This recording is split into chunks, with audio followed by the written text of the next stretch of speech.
you came up to me and you go, when can I do your podcast? And I go, when the timing is right. You know, I just don't book people. The timing has to be right. And I always knew you were the first door girl at the Comedy Store, but I didn't want to bring you in here for that, you know. Fair enough. We'll talk about that later on.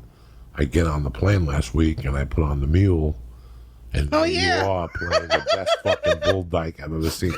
Dykes on bikes. You know? And I was very proud. Like, you know anything about me, I cheer when I see a comic. I cheer when I see a comic on late night, but I cheer more when I see a comic in a movie, because I feel that over the years, agents have not utilized us how they're supposed to utilize us. You ever watch a movie and, not to be egotistical, go, I should be in this movie? Yeah. Like, I've done enough work that could have been my role. But the agents don't see it that way. The agents have the road. So they'll put you on the road first, because usually films and TV don't pay a lot of money. Right. So, especially in today's system. So when I saw you in that, I was like, God damn. You know, now I thought back to the auditioning process. What was it like to audition for Clint Eastwood? You know, did you meet him at the audition? He was there? This might be anticlimactic, because I honestly just taped it. I was actually in Dallas at the time doing sets, and I went to a place that had it taped. I sent that in, and they just booked me off the tape. How crazy is that? Yeah. And that was it. How many days you shoot? It was just 2 days. Better than nothing. Yeah. I enjoyed it. And Clint, I did get to meet Clint because we were in the scene together. He was really nice. He tried to make little jokes. He's old. Yeah. He's old. When they get old like that, it inspires like I did a movie with Dick Van Dyke. Aww. He used to have a TV series on. Oh, yeah. Years ago, him and his son. And I got to be a bookie on one of the episodes. Did you really? Yeah, and it was a great fucking experience, because I knew one of the writers. I forget his name. He passed away. Great guy, the Irishman. He lived in that building in Marina Del Rey where you don't leave. Where you don't leave? You don't leave. Like, they got the movies there. Nursing they got home? Chinese. Oh. No. There's a building in Marina Del Rey that you just don't leave. They got Bally's. They got 24-hour fitness. They got Ralph's. Oh, I see what They got Whole Foods. They got a movie theater. They got I thought you meant like once you go in, you don't come out. No, it's for people who don't want to leave. Dry cleaning, laundry, everything you need is in that building. You don't leave.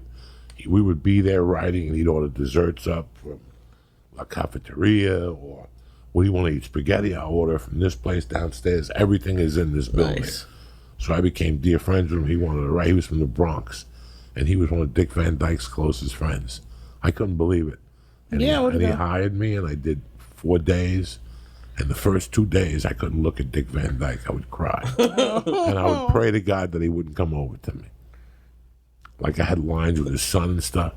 And then at one point, Dick looked at me. He goes, whoa, whoa, whoa, whoa, you know, why do you have tears in your eyes? I go, you don't understand that you're everything to me. I learned how to speak English because of you. And he was like, what? What are you probably talking doesn't hear about? that every day. No. People tell him probably they learned about comedy from watching him. When you work with a legend, what did you take away from Clint Eastwood? Like, what was it that made him stand out in front of you? He seemed, I don't know, he just seemed easygoing. You know, it was everything that everybody was telling me. It seemed like that was the exact opposite. How many takes? We did a few, but that was mostly for him because he doesn't remember the lines like he used to. Right. So he just, he had to do them a few times. He directs it. Yeah. Somebody else is a cinematographer. Mm-hmm. And he tells you the scenes and the cuts. Did you, what's that when you first go there and they see what the scene is? They call it something. Blocking? Blocking. Oh, yeah. Did you block with him? How was he at blocking? Well, he didn't have to do that. We did that. Okay. He had stand-ins and all that for that stuff, which I got to learn on Grace and Frankie what a stand-in is all about, and that's the way to act. That is the way to act. I didn't have to do anything. I was like, you mean I don't have to stand in my own light? Okay, I'll go have a coffee.